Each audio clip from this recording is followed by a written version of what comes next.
All right, this is part one of two videos I'm going to be doing on this, a couple of verses from the Gita. Chapter 3, verses 40 and 41, shloka 40 and 41. Let's read 39 first. 39 says, this is chapter 3, verse 39, it says, even the knowledge of the knowers of wisdom is obscured, āvṛitya, by this perpetual enemy having the form of desire, which is an insatiable fire, or Arjuna, son of Kunti, Kaunteya. So there's this perpetual enemy. Etena nitya varina is the term. I'm gonna, like I said, I'm gonna go quickly. So hang on. Here we go. Let's read verse 40 now. Indriyāṇi mano buddhir asyādhiṣhṭhānam uchyate etair vimohayati-eṣha jñānam āvṛitya dehinam. The senses, indriyāṇi, the mind, mana or manas, and the intellect, buddhi, and buddhi can be translated in different ways, we'll talk about that, are said to be the eternal enemies that was talked about in the previous verse. Abode, asya, adhiṣhṭhāna, uchyate. Through these, etai, it deludes this embodied one, the vimohayati-eṣha dehina, obscuring knowledge, jñāna āvṛitya. Now that is my translation. I'm going to read it again. Then we're going to go over, excuse me, we're going to go through 17 other translations fairly quickly. Here's mine in English. The senses, the mind, and the intellect are said to be the eternal enemy's abode. Through these, etai, it deludes this embodied one, obscuring knowledge. Now, as we go along, we're going to get clear about what are the issues with this verse. Probably the main one would be, how do you translate, several things here. Dehina, embodied one. What does that mean? Dehina, right? What is, well, we'll see. Okay, we'll see. All right, so that was my translation. Here's Winthrop Sargent's translation. He says, the senses, the mind, and the intellect are said to be that is, the eternal enemies, and this is in parentheses, just like I had parentheses. Abode, with these it confuses the embodied one, obscuring his knowledge. So I put delude instead of confused for the vimohayati. He has confused, more or less the same thing, obscuring his knowledge. I just put obscuring knowledge because there's no pronoun there, right? So I left out the his. You could say obscuring, obscuring his knowledge, its knowledge, because it's talking about dehina, which is the embodied soul, right?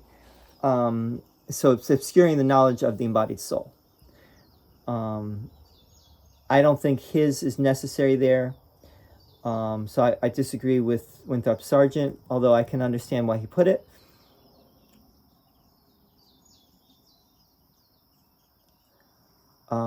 And I also tended to stray away from using masculine pronouns because it can apply to men or women, right?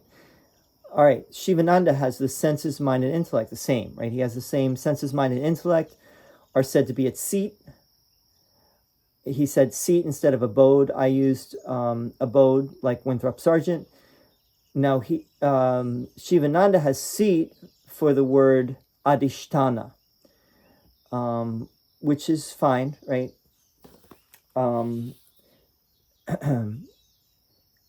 Through these, it deludes, so he uses deludes like me, the embodied by, he just puts the embodied, not the embodied one or the embodied soul, by veiling his wisdom. So he uses the word veiling as opposed to obscuring. For āvṛitya, jñāna can be translated as knowledge, usually gets translated as knowledge or wisdom, okay? So he has wisdom versus knowledge. I used knowledge as well, and Winthrop Sargent used knowledge. Eknat is sworn, selfish desire, is found in the senses, mind, and intellect.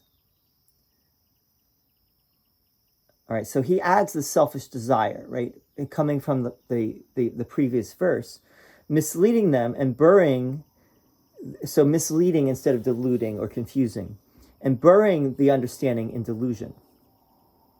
Misleading them and burying, so he's burying versus obscuring or veiling, which interesting use of a word there. It's good. It's, it's just a different flavor.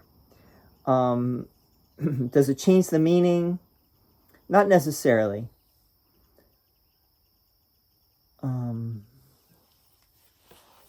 So the idea here is, the meaning of the verse is that desire, by the way, if we get turned off here, I'm going to just continue with the next video and do the next verse in the next video. Basic meaning of this verse is that the senses, the mind, and intellect are part of the body, and they obscure knowledge. So these are actually in the way.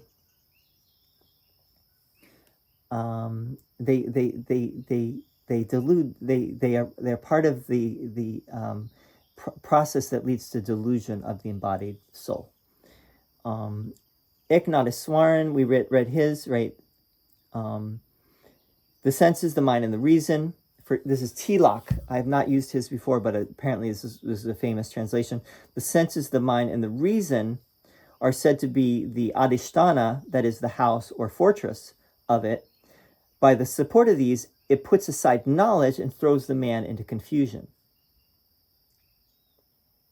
By support of these, as opposed to through these, right? So said to be the adhishthāna, the senses, the mind, and the reading are said to be the adhishthāna of this of the desire, right? The sense, Radha Krishnan, the senses, the mind, and the intelligence, as opposed to intellect, same difference, are said to be its seat. So he uses seat as well, just like Shivananda used seat. Veiling wisdom by these, it deludes the embodied, and then soul in parentheses, right? So he doesn't just have embodied, he has embodied soul.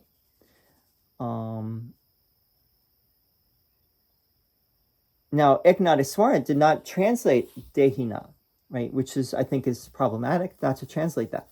Shivananda translated that as embodied.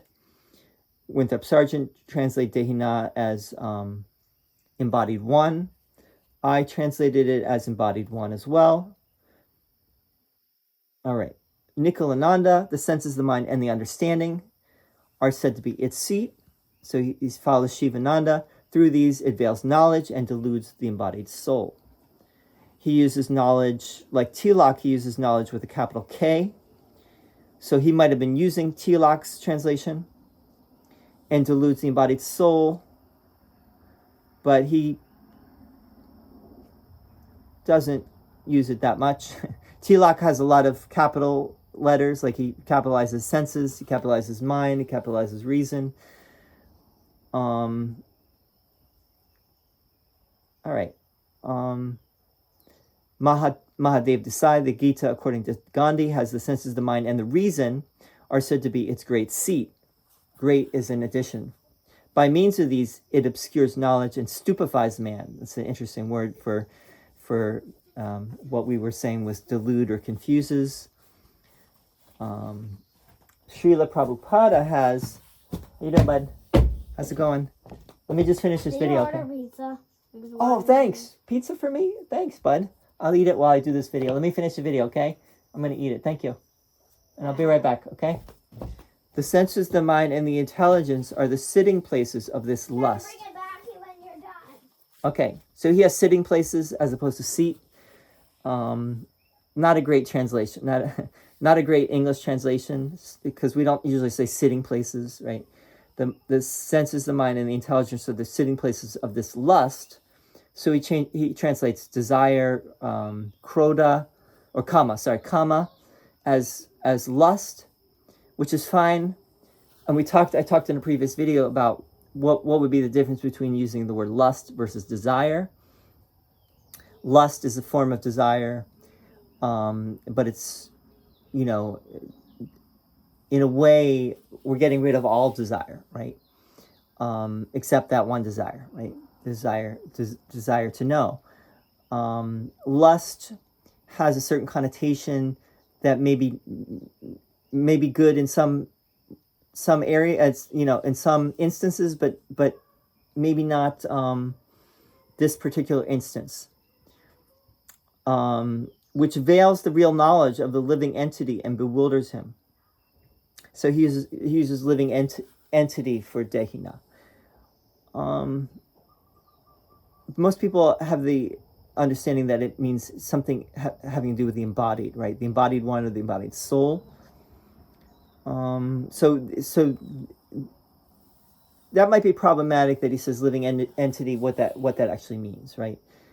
And he's, veils the real knowledge. The real is an addition. I don't know why that is necessary. Jeffrey Armstrong, same tradition, coming out of the same tradition, the indriyas, the manas, and the buddhi. So he doesn't translate those, he just uses the Sanskrit, are the hiding places of these distorted desires, which bewilder. So he also uses bewilder, just like Prabhupada. The dehi, which he translates as immortal self, obscure its nature, and acts as its enemy by compelling it to perform degrading and self-destructive material behaviors. So all that last part is explanatory on his part. He's trying to explain how it deludes. It compels the immortal self. Now, the dehi or dehina here may be better embodied self, because the immortal self cannot really be deluded, right? It's really talking about how the individual becomes deluded or bewildered or confused, right? The idea is that the embodied soul, the embodied person, the person who has a body, gets deluded by these things that make up the body. The senses, the mind, the intellect, all are you might say, aspects of the human makeup, the human physiology. So to translate dehi here as immortal self may be a little bit, I can understand why he would, and I can also understand why many people translate dehi or dehina as the embodied soul, the embodied self. Now, the explanatory material, that's his prerogative to put that. I'm not sure, if what he's saying there is, it's questionable whether that would be the best way to put it, but we'll leave that for now. Senses, mind, and intellect are its abode. This is Swami Tadatmananda. He has a very simple translation. Senses, mind, and intellect are its abode. With these, desire deludes a person by covering his wisdom. So he brings in desire. The word desire is not in this verse, but he brings it in here. And he translates dehina as person, which is fine, by covering his wisdom.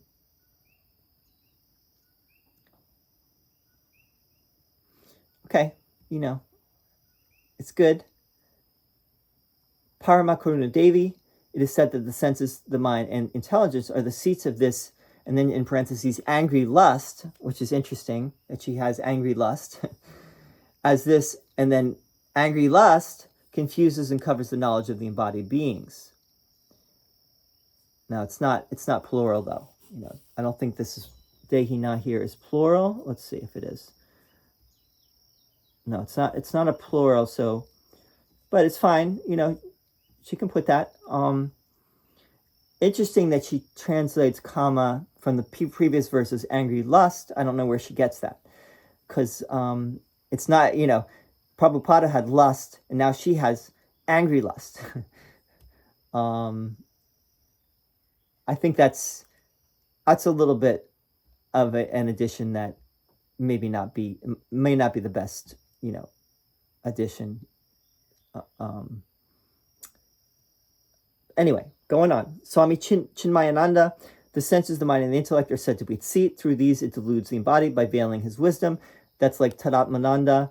That's also similar to Shivananda, and Sargent and myself. That's, I think, a pretty straightforward translation. Okay, the senses, Jayadayal Goyanka, the senses, the mind, and intellect are declared to be its seat, screening the light of truth through these. Desire, in parentheses, desire, deludes the embodied soul. So he has screening, which is the first use of that we've seen. All right, next one. Google Translate, the senses, the mind, and the intellect are said to be its abode. By these, he deludes the embodied. It means desire, but he is maybe not the best term here. It deludes the embodied, covering knowledge. So it uses covering for āvṛitya, as opposed to obscuring or veiling or screening or... so it's also pretty straightforward.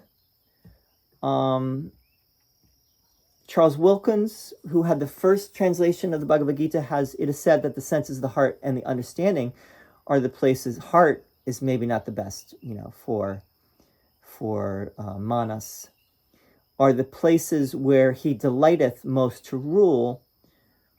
He also has he for desire, right? It makes desire into like a person, right? And we'll see that in the next verse too. So let's keep this in mind, that people are translating this as he, right? Like desire is actually like an external enemy. By the assistance of these, he overwhelms reason and stupefies the soul. He uses stupefies too. Who used stupefies before? Stupefies was Mahadev Desai, so he was probably using Charles Wilkins.